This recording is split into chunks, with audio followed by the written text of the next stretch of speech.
Hello students, how are you all?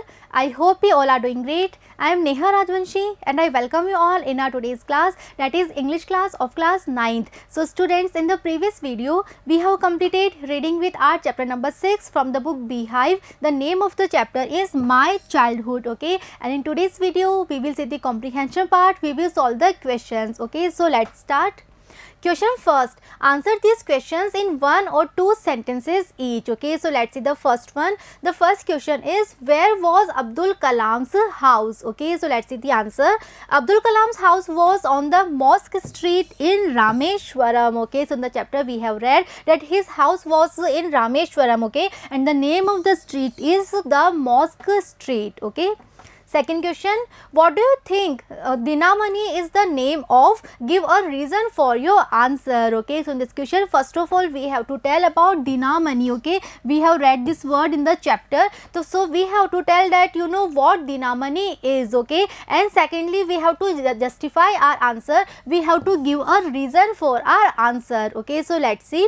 Dinamani is the name of a local newspaper, okay. So what Dinamani is? Dinamani is the name of a newspaper, okay, and how we can say, because it is because Abdul Kalam tried to trace the stories of the Second World War in the headlines in Dinamani, okay, because in the chapter we have read that Mr. APJ Abdul Kalam, okay, always he tried to trace the stories of the Second World War, okay, in the headlines in Dinamani, okay, और जो headlines होती हैं वो newspapers में ही होती हैं. So we can say that yes, Dinamani, it is the name of a local newspaper, okay.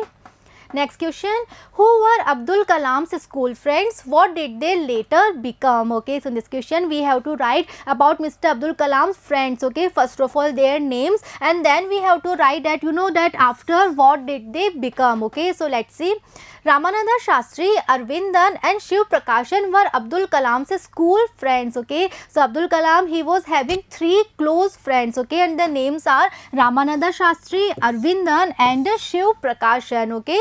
Ramananda took over the priesthood of the Rameshwaram temple from his father, okay. So now we are discussing that later on what did they become. So first of all, Ramananda Shastri, he became the high priest, okay. So he took over the priesthood of the Rameshwaram temple from his father, okay. Second, Arvindan, he went into the business of arranging transport for visiting pilgrims, okay. Now the third one is Shiv Prakashan, so he became a catering contractor for the Southern Railways, okay. Next question, how did Abdul Kalam earn his first wages, okay. So in this question we have to write about Mr. Abdul Kalam's first wages, about his first salary, about his first payment, okay. So let's see. During the Second World War, when the stoppage of trains was cancelled at Rameshwaram, the newspapers were bundled and thrown out of a moving train. So in the chapter we have read this incident, about this event, that you know during the Second World War, जो वहाँ पे रामेश्वरम पे train जो रुका करती थी वो you know बंद हो चुका था, ट्रेन का स्टॉप होना वहाँ पे बंद हो चुका था. So now all the newspapers, they were bundled, okay, and they were thrown out of a moving train, okay. Kalam's cousin Samsuddin, who distributed newspapers, asked him to help in collecting these bundles, okay. So now Kalam's one cousin was there, that is Samsuddin, and he used to distribute newspapers in Rameshwaram, okay. So he asked Mr. Abdul Kalam to help in collecting those bundles, okay. This task helped Abdul Kalam earn his first wages, okay, and Mr. Abdul Kalam, he earned his first wages, his first payment by doing this task, okay. Next question, had he earned any money before that? In what way? Okay, so in this question we have to tell that when he earned his first wages, first payment, that we have discussed in the previous question. So you know before that, had he earned any other money, okay, and if yes, so we have to tell in what way, okay. So let's see the answer. Yes, Abdul Kalam had earned some money before that, okay. So our answer is that yes, before his first wages, before his first payment, he had already earned some money, okay. And how? So when the Second World War broke out, there was a huge demand for tamarind seeds in the market. So okay, so in the chapter we have read that when the Second World War, okay, when it started, so now in the market there was a huge demand for tamarind seeds, okay. So Mr. Abdul Kalam, he used to collect the seeds and sell them at a provision shop on Mosque Street, okay, and this helped him earn 1 anna a day, okay. So this was the task, okay. So he used to collect the tamarind seeds and then he used to sell the seeds at a provision shop, okay, and then he used to earn 1 anna per day. Clear? Next question, answer each of these questions in a short paragraph, okay. So let's see the first one. How does the author describe his father, okay. So in this question we have to write about the description of author's father, okay. So who is the author? It is Mr. APJ Abdul Kalam, okay. So we have to write कि अब्दुल कलाम ने अपने father के बारे में क्या बताया है, right, उन्होंने अपने फादर को कैसे डिस्क्राइब किया है, okay. So let's see the answer. The author Abdul Kalam describes his father as an honest and generous man, okay. So Mr. Abdul Kalam, he is saying that his father, he was very honest and very generous person, okay. He had neither much formal education nor much wealth, however he possessed a great innate wisdom and a kind heart, okay. So in the chapter we have read that the father of Mr. APJ Abdul Kalam, he was having neither much formal education nor much wealth, okay, but he was having great innate wisdom and a kind heart, okay. He was self-disciplined and avoided all inessential luxuries, okay. And one more thing that we have read in the chapter, that he was self-disciplined person and always he used to avoid all inessential luxuries in the life, okay. Second, we have to tell about his mother, okay. So let's see. He describes his mother Ashiyamma as an ideal helpmate to her husband, okay. So the name of Abdul Kalam's mother is Ashiyamma and she was an ideal helpmate to her husband, okay. She was a woman with a big heart who fed many people every day, okay, and she was a woman with a very big heart. She was very kind, she was very generous and she used to feed many people every day, okay. Next we have to tell that how the author he describes himself, okay. So let's see. He describes himself as a short boy with undistinguished looks, okay. So Abdul Kalam ने अपने खुद के बारे में क्या कहा था? He said that he was a short boy with very undistinguished looks, okay. It means he was not having good looks, okay. He was very common, very ordinary. He possessed the qualities of honesty, self-discipline and kindness which he inherited from his parents, okay. Next he said that he inherited some qualities, okay, some characteristics from his parents and those qualities are honesty, self-discipline and kindness, okay. Next question, what characteristics does he say he inherited from his parents, okay. So in this question we have to write that what characteristics or what qualities he inherited from his parents, okay. So let's see. He says that he inherited honesty and self-discipline from his father and from his mother he inherited faith in goodness and deep kindness, okay. So from his father he inherited honesty and self-discipline and from his mother he inherited faith in goodness and deep kindness, okay. So these are the qualities, these are the characteristics, okay. Next is write down your answers in 2 or 3 paragraphs each, okay. So let's see the first. On the whole, the small society of Rameshwaram was very rigid in terms of the segregation of different social groups, says the author, okay. So this is the line that we have read in the chapter, okay. So in the chapter we have read that the writer was saying on the whole the small society of Rameshwaram was very rigid in terms of the segregation of different social groups, okay. So after reading this line, now we have to answer the questions. First question is, which social groups does he mention? Were these groups easily identifiable? For example, by the way they dressed, okay. So let's see the answer.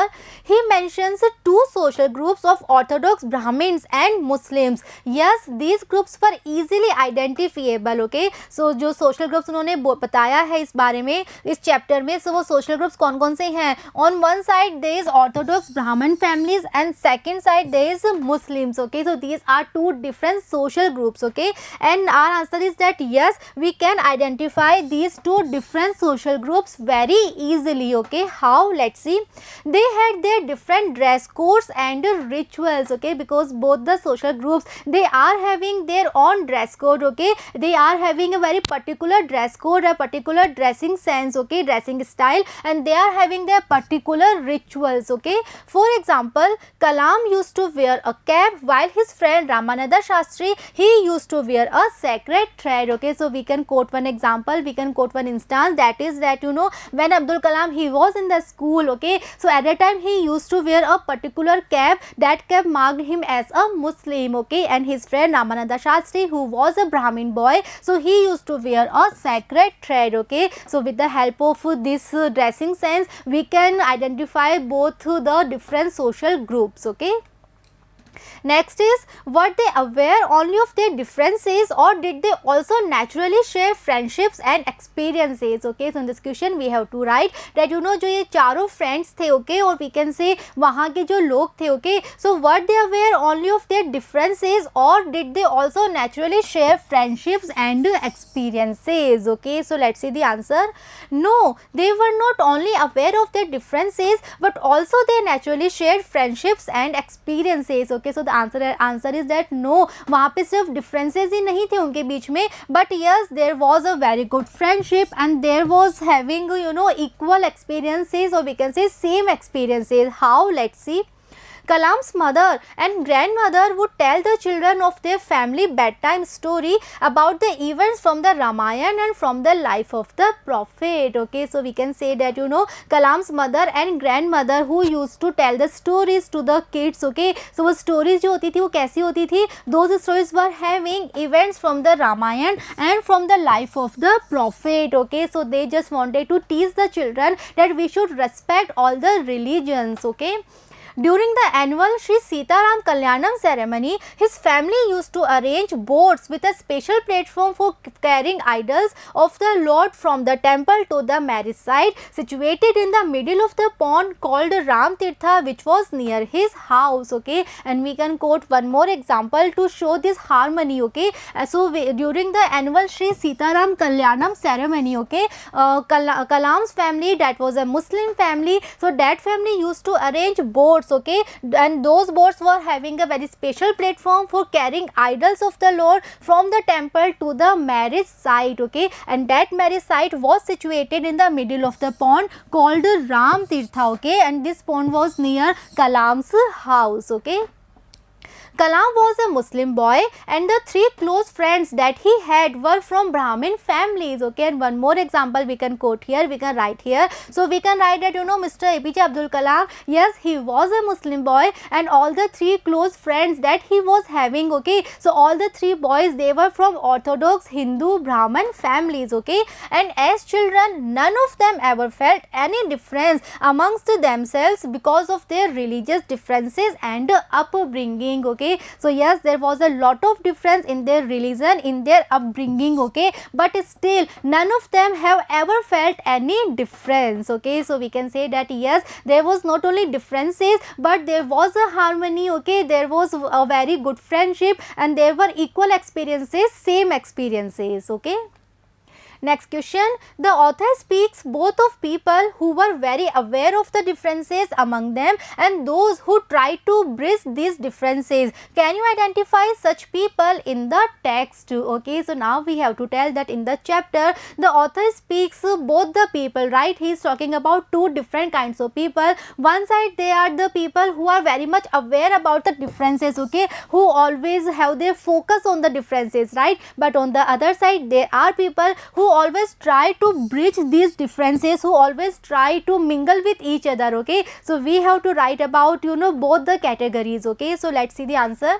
The people who were very aware of the differences were, okay, so according to the chapter, the people who are very much aware about the differences, who always focus only on the differences, okay, so they are first Kalam's new teacher who tried to segregate pupils on the basis of the religious divisions, okay. So first of all, we can write about about Kalam's new teacher, okay. So and this was the teacher who tried to segregate pupils, okay, on the basis of the religious division, okay, because he was the one who asked Mr. Abdul Kalam, who was a Muslim boy and who was sitting with a Hindu boy, to go and sit on the back bench, okay. Next we can write about a wife of Shiv Subramania Iyer, who was his science teacher, who did not allow Kalam to eat in her pure Hindu kitchen, okay. So when this science teacher Mr. Shiv Subramania Iyer, when he invited Mr. Abdul Kalam to his house, then his wife, she refused that she won't allow a Muslim boy inside her ritually pure kitchen, okay.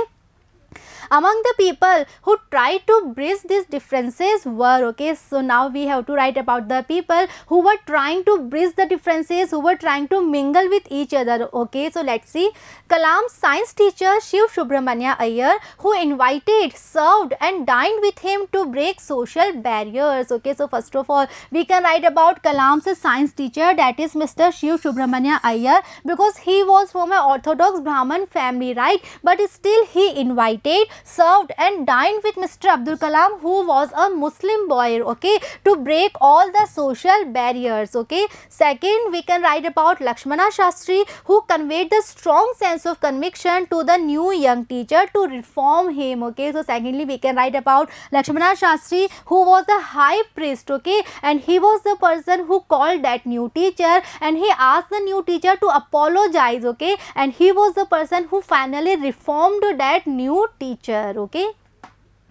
Next question, narrate two incidents that show how differences can be created and also how they can be resolved. How can people change their attitudes, okay. So in this question we have to write two incidents, we have to give two examples to show that how differences can be created, and then two examples to show that how we can resolve the differences, okay, and then we have to write that how can people change their attitude about the differences, okay. So let's see the answer.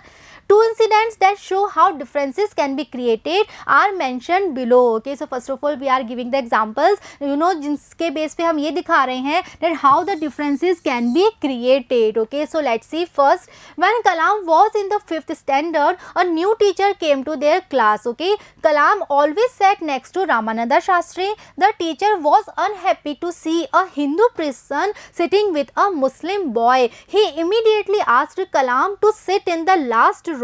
Both Kalam and his friend Ramananda Shastri were extremely unhappy with this, okay. So this is the first example, when in the school there was a new teacher, okay, and he was unable to stomach, he was unable to tolerate this thing that how a Hindu boy can sit with a Muslim boy, okay, and how a Muslim boy can sit in the front row, okay. So he asked Mr. APJ Abdul Kalam to go and sit on the back bench according to social ranking, okay. Second is, in the second incident, Kalam's science teacher Shiv Subramania Iyer invited him for a meal to his house. His wife, who was very conservative, got worried about the idea of a Muslim boy eating in her pure Hindu kitchen, so she refused to serve him in her kitchen, okay. So this is a second example, when Mr. Shiv Subramania Iyer, Abdul Kalam's science teacher, he invited Abdul Kalam to his house, okay, but his wife, she was a very conservative lady, okay, and she was horrified with this idea that how a Muslim boy can enter inside her ritually pure kitchen, okay. So she refused that she won't serve a Muslim boy inside her kitchen, okay. Next, now the other incidents that show that how differences can be resolved are mentioned below, okay. So now we are writing the examples to show that how we can bridge the differences, how we can resolve these differences, okay. So let's say first, when Kalam and Ramananda Shastri were heartbroken by their new teacher's order, they informed their respective parents, okay. Then Lakshmana Shastri summoned the teacher and conveyed the strong sense of conviction which ultimately reformed him, okay. So first of all we can write the example of Mr. Lakshmana Shastri, because he was very much angry, he was very much upset at how a teacher can behave like this, how a teacher can spread the poison of social inequality, okay. So he was the person who summoned the new teacher, okay, and he not only, you know, उन्होंने केवल उसको समझाया ही नहीं बल्कि उन्होंने उसको change भी कर दिया था, and he was the person who reformed the new teacher, okay. Second, the second incident took place when the author's science teacher Shiv Subramanya Iyer, though an orthodox Brahmin, invited, served and dined with Kalam to bridge these differences. Okay, so secondly, we can write about Mr. Shiv Subramanya Iyer because he himself was a Brahmin, he himself was from a very orthodox Brahmin family. Okay, but he was the person who invited a Muslim boy to his house for a meal. Okay, to break all the social barrier, to break all the social differences. Okay, people can change their attitudes when they will have this feeling that all humans are equal regardless of their religion and background. Okay, and how people they can change their attitude? So they can change their attitude when, you know, once they are able to realize, once they are able to understand this thing that we all are humans, we all are same, we all are equal regardless of our background, regardless of our religion. Okay, so yes, our religion can be different, our upbringing can be different, our environment can be different, but ultimately we all are humans and we all are equal and we all are same. Okay. Next is, why did Abdul Kalam want to leave Rameshwaram? Okay, so in this question we have to tell the reason, that what was the reason that Mr. APJ Abdul Kalam he wanted to leave this place, that is Rameshwaram. Okay, so let's see the answer. Kalam wanted to leave Rameshwaram for further studies. He wanted to study at the district headquarters in Ramanathapuram. Okay, so after completing his schooling, Mr. Abdul Kalam now he wanted to leave Rameshwaram for further studies, for higher studies. Okay, so now he wanted to go at the district headquarters in Ramanathapuram. So that was the reason he wanted to leave Rameshwaram. Okay.